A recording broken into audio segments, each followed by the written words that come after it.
restent déplacés à l'intérieur de l'Ukraine et près de 6 millions sont réfugiés, principalement en Europe.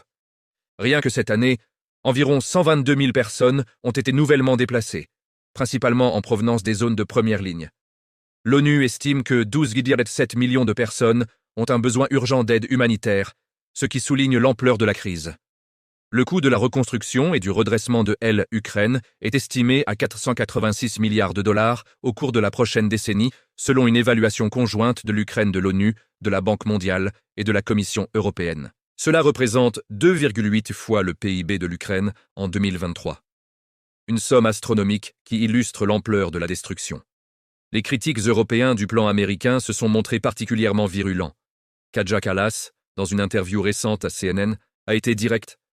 « Nous ne devons pas détourner notre attention de ceux qui ne veulent pas la paix, c'est-à-dire la Russie.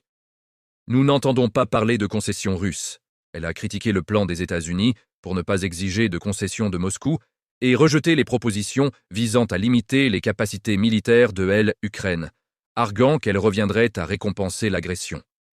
Le Premier ministre polonais, Donald Tusk, a déclaré que plusieurs dispositions du plan étaient inacceptables. Il a souligné son opposition aux limites proposées pour les forces armées ukrainiennes et insisté sur la nécessité de maintenir les sanctions contre la Russie. Le chancelier allemand Friedrich Merz a averti que, même si les négociations à Genève avaient permis de clarifier certaines questions, une paix durable en Ukraine restait lointaine. Ursula von der Leyen, présidente de la Commission européenne, a défini 3 éléments indispensables à une paix juste et durable. Les frontières ne doivent pas être modifiées par la force.